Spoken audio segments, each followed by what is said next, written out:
Do you want more deal flow? If so, Social for Siri is for you. Social for Siri helps you build your personal brand platform, then manages your social media presence. Contact us today at hello at social, the number 4cre.com, or visit our website at social, the number 4cre.com. You're listening to Breaking New Ground. In this podcast, we provide thought-provoking conversations for those looking to begin or advance their entrepreneurial real estate goals. Together, we'll venture into the world of commercial real estate with entrepreneurs who challenge the status quo, building innovative paths with bold approaches. We're your hosts. I'm John Pugh, a real estate developer and investor. And I'm Rachel Walters, a real estate marketing expert. Throughout our episodes, we'll bring in real estate trailblazers, creating a space for inspiring conversations surrounding commercial real estate.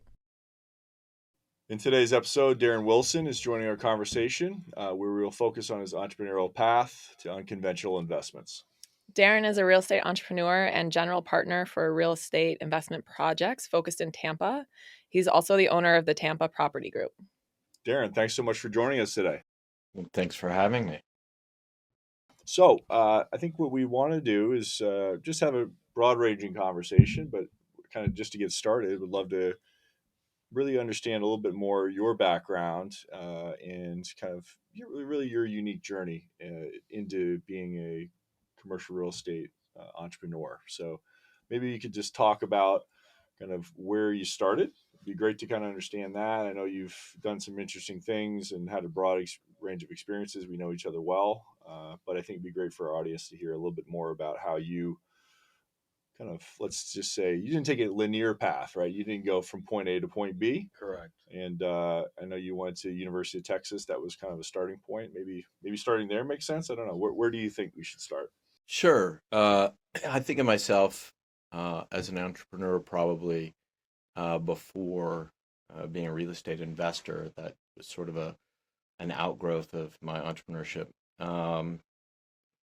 And although I went to business school at Texas, 99 to 01 during the dot-com boom, and my focus in business school was MIS, which, was all the rage at the time, and entrepreneurship. Those were my two areas of focus. Yep. I'm going to go be a dot-com millionaire. That was the thing. It sounded cool back then. 1999. And so I went, and so I always had this idea that I wanted to be an entrepreneur, but I also didn't have a lot of money, and I didn't have probably the courage to just go become an entrepreneur.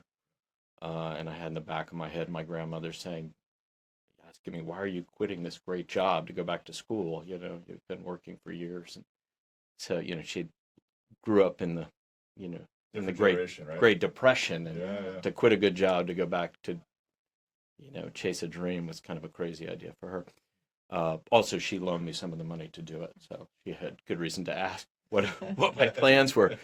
But so I didn't intend to be an entrepreneur right away. This was I did work on a .com in business school, and we got offers for money. And ironically, the .com, the premise of that business was, it was called Biosolve. We still have that entity today, but was doing what was called electronic bill presentment and payment for the multifamily residential industry. We had all the support of the University of Texas, incubator system, the degree program. I was one of the early members of a student group called the Venture Capital Fellows. But we all know kind of what happened.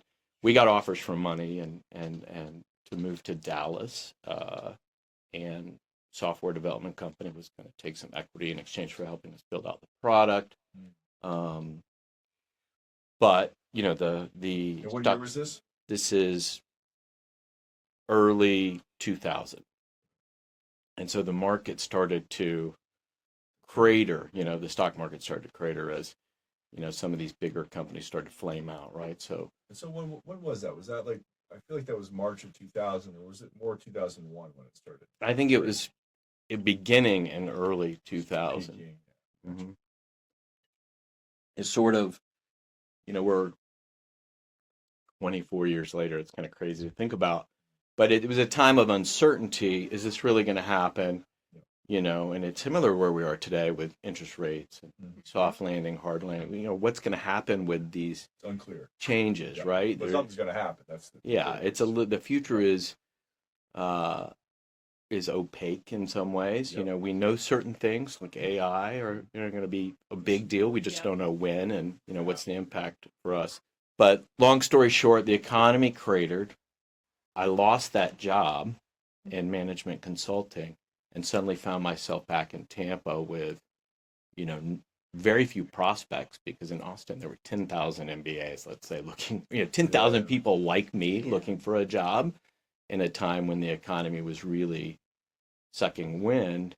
And I thought, well, it's time to put some of these entrepreneurial things that I learned in school to use. And I stopped interviewing because it seemed like a waste of time. And I just started consulting on my own. Mm. And I took over a failed web company and kind of turned around, sold it, became a partner in a .com, grew that, and did that for about a decade, worked in technology, and I started buying houses on the side. So I became reluctantly sort of initially an entrepreneur. I didn't have, it's being an entrepreneur is sort of like having a baby. If you really think it through, there's probably never an ideal time to do it. Yeah. Sure. Financially, to leave your, 6-figure job and your health benefits to go Yep. figure this out on your own when you have $250,000 in school debt or whatever. And, I wouldn't change a thing about it. I learned a ton in that first few years of being broke and kind of struggling to put things together. So you mentioned you started buying some single family homes. Can you maybe just talk about that and kind of how that allowed you to kind of begin in real estate and kind of learn the business, I guess you could say, from the ground up? Because I mean, as an MBA, as a management consultant, buying single family houses is sounds almost like it was a side hobby as you were doing your technology business. Is that the right way to think of it? That turned into your real estate investing and career, or were you pretty focused on it and that was something? No, to be honest, real estate. If you go back to figure 2000 Austin, University of Texas has this great graduate real estate program. To me, that was the least sexy thing you could do with your MBA is go study real estate, which it's like it was boring. So you bond. Our competitive advantage is basically this application that we lease or license to our clients around the U.S. Mm-hmm. And I had a great job. We made good money. I wore flip-flops every day. I worked with some pretty exciting and fun people. We had great clients, but I didn't actually have to call on them. It was all, kind of remote. Mm-hmm. And I thought, this could all go away tomorrow. So we went from being maybe one of probably the best 5 or 10 in the world at what we were doing to there were 100 people doing what we were doing. Mm-hmm.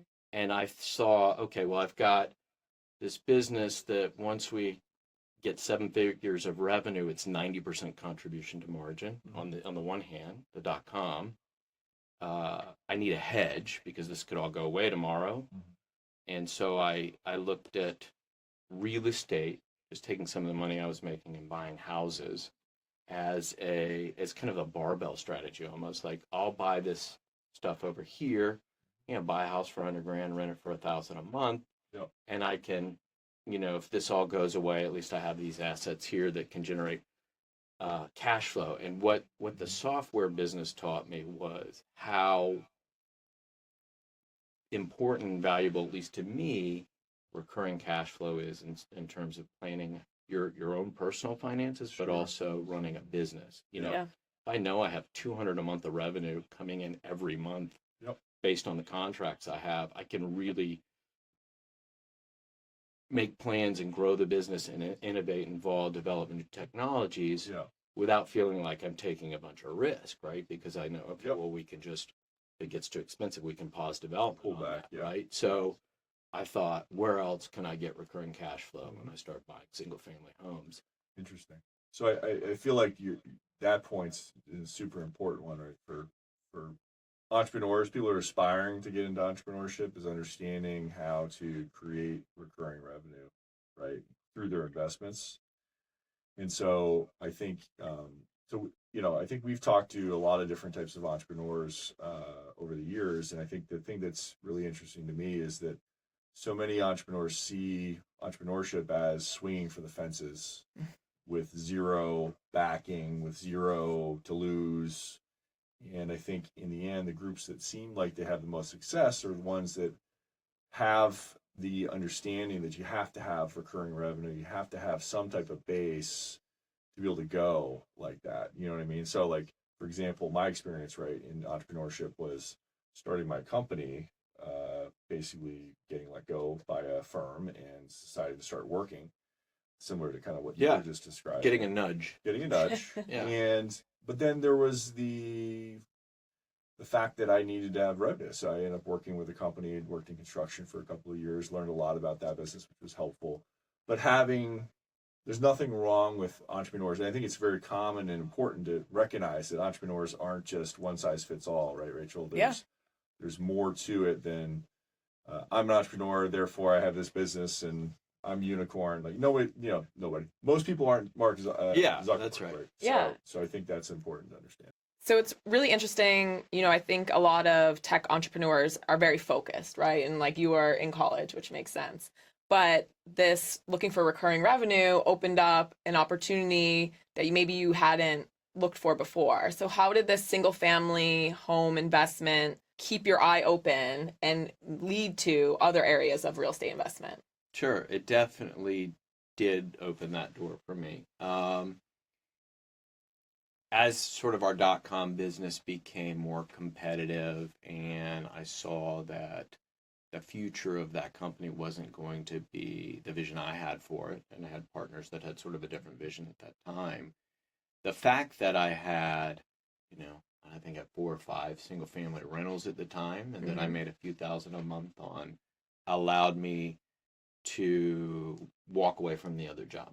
Okay, and great. So I sat down with my partners one day and said, I was president and CFO, that in 3 months from now, I'm going to go do something else. And I want to take the next quarter to sort of delegate all my duties out, define my job. Did some freelance consulting for healthcare technology. And I did a private equity consulting for a digital electronic discovery roll-up that some friends were doing. And so I was kind of freelancing, and then I had this income stream.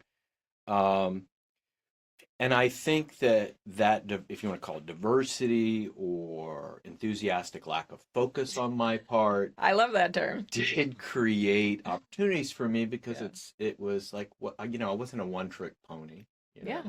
I was jack of some trades, master of none. Yeah. And there's an important balance that we need to think about in terms of our career there, because single-mindedness can be both a compliment and an insult.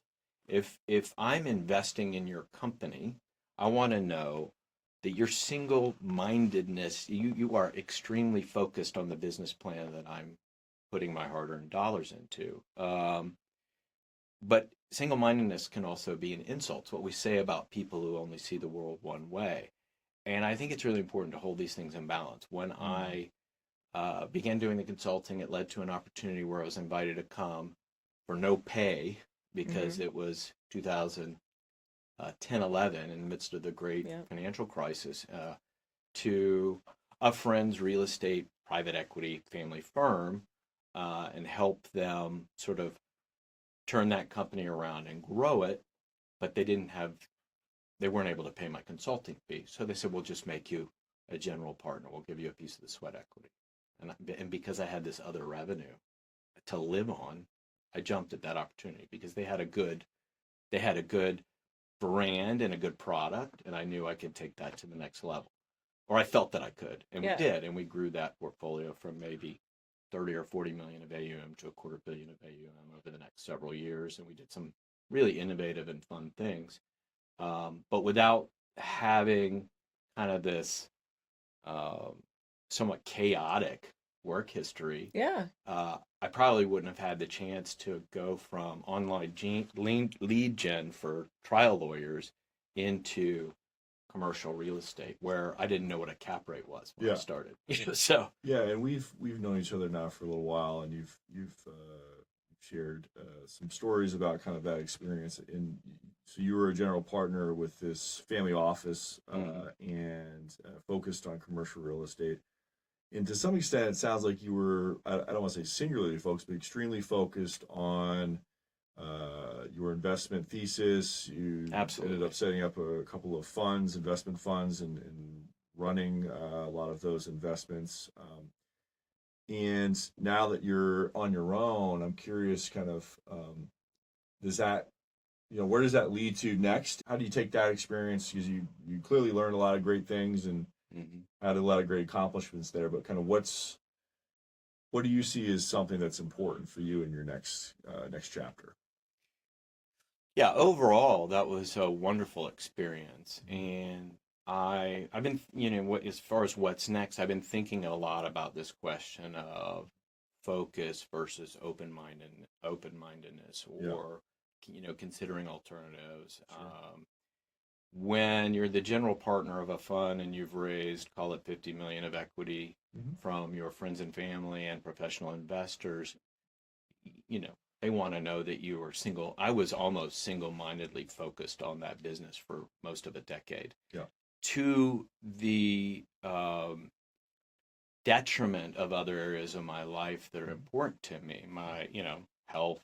I'm working 70-hour weeks probably on average for, a decade straight.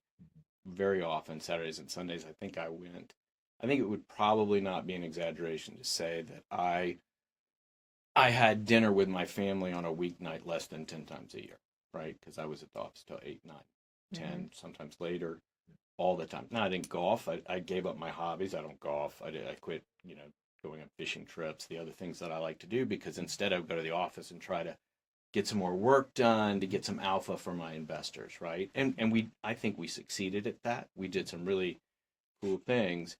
But in the years since, I've had the opportunity to sort of, since I left that partnership, I've had the opportunity to kind of reflect on, look at all these other things that I didn't attend to. My kids are in middle school and high school now. I have a daughter who just started 9th grade. And I have a son who's 12. And I just got to spend a week with him just doing guy stuff. We went fishing. Last night, instead of writing the LOI that was due today, I took him out for a steak because that's what he wanted to do. And we talked about this podcast, and he gave me some pointers. Yeah. That's so cool. So turns out my kids are pretty cool. I like them. They're smart people. My wife has done an amazing job raising them over the last 10 years that I've been at the office. So, So what, go ahead. Yeah. So what does that mean? Because we've had some interesting conversations. I think, it seems like from what I've gathered from our conversations is that there's an interest, given what you just described, there's an interest in doing well economically, but also doing good things for the world and leaving a legacy and a positive impact on the world and the people around you. And I'm just kind of curious, how are you kind of working through that? And I understand, affordable housing is something that you care a lot about, sustainability. Where is it that you think that focus, or more broadly, kind of where you can have the best impact? Well, I've had some events over the last 18 months that have helped me, that have crystallized some things for me, as a human being and a man and a person and a business person and a father and a husband. I have had 2 family members pass away, and they were close to me. I put one of my parents in an ALF, who almost passed away,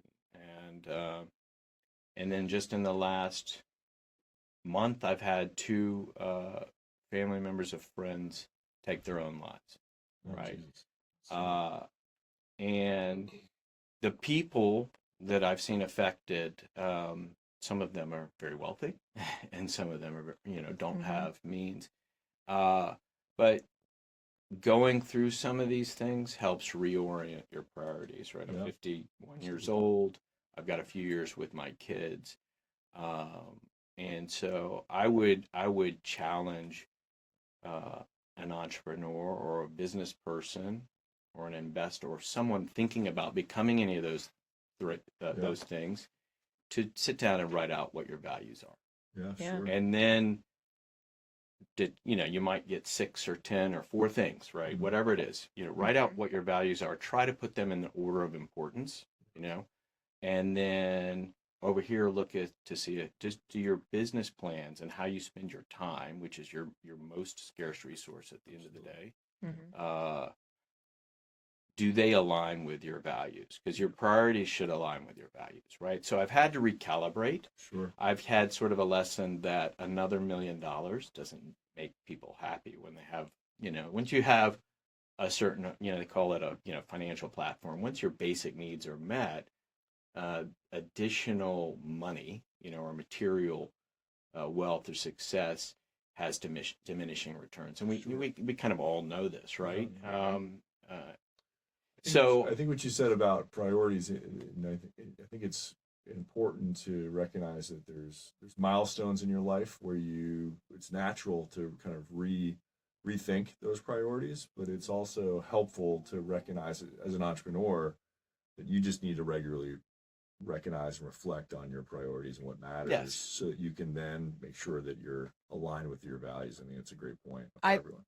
I think this has been almost a lesson, right, on entrepreneurship. We don't always know where these conversations are going to go. And while I think we wanted to focus a lot on your real estate, and maybe we do have a part 2, but, sharing your journey and being honest and, with our audience, I think is more valuable, right, of what you've gone through and what you've seen. I mean, you're talking about Austin and multifamily and, how many years ago, and we're still talking about that innovation and technology. Right. Prop tech is a thing now. Exactly. Yeah.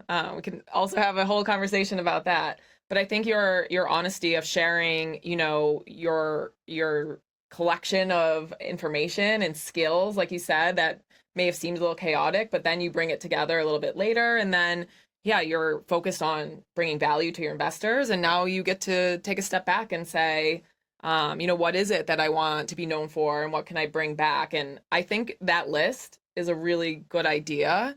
Like you said, maybe make a list of 10. Maybe when I first do it, I get one.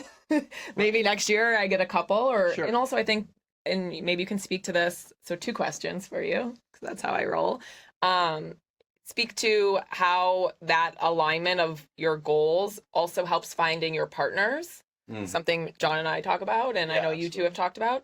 And then 2, what are the things that you're excited about in 2024, and what things are you, looking forward to making the place better in 2024?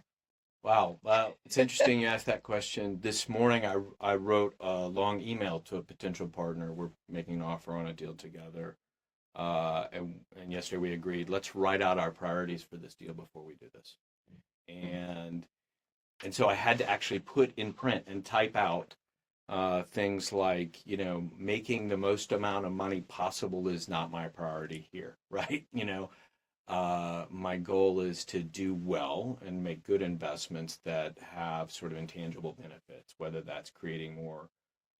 The affordable housing has sort of a negative connotation because people think of building, government-sponsored projects, and I'm talking about attainable housing for that the people who work in our communities can afford, right? And I'd much prefer that we, as investors, as developers, as professionals in the industry, use market dynamics to meet that supply than going to the government and asking for subsidies. Now, we may have to fight with the government about zoning. I'm very interested in taking advantage of programs like the Opportunity Zone program, or here in Florida, more recently, Live Local Act, which allows you to achieve more density, right? So these are kind of twists that will change the market. How do we use that? How do I take this opportunity and pair it with some maybe overlooked piece of property, right, to accomplish a good investment that helps me meet my goals of helping people and leaving my community in a better place than I found it. I want my dollars to do more than just make more dollars, right? Yeah. I got a text this morning from, this is like a sort of passion project of mine. I invested in an urgent care business. I'm going to plug it. And it's totally random, But my manager there did such a good job. He got hired away to run 7 facilities. So I stepped in to run an urgent care. So far, I don't think I've done any great thing for the business. I've been sick 3 times in 3 months. My immune system is becoming a ninja. But the people that I work with are like the opposite personality types than those that I worked with in investing and finance. Yeah. Most of them went into the field of healthcare because they want to help people and do good for people. Mm-hmm. And so their job each day, what drives them is making people feel better, coming in, solving a health problem, and health problems very often lead to, emotional problems, right? So you're sending people away happier than when they came in and feeling better. And I have a whole team of people over there that are driven by that.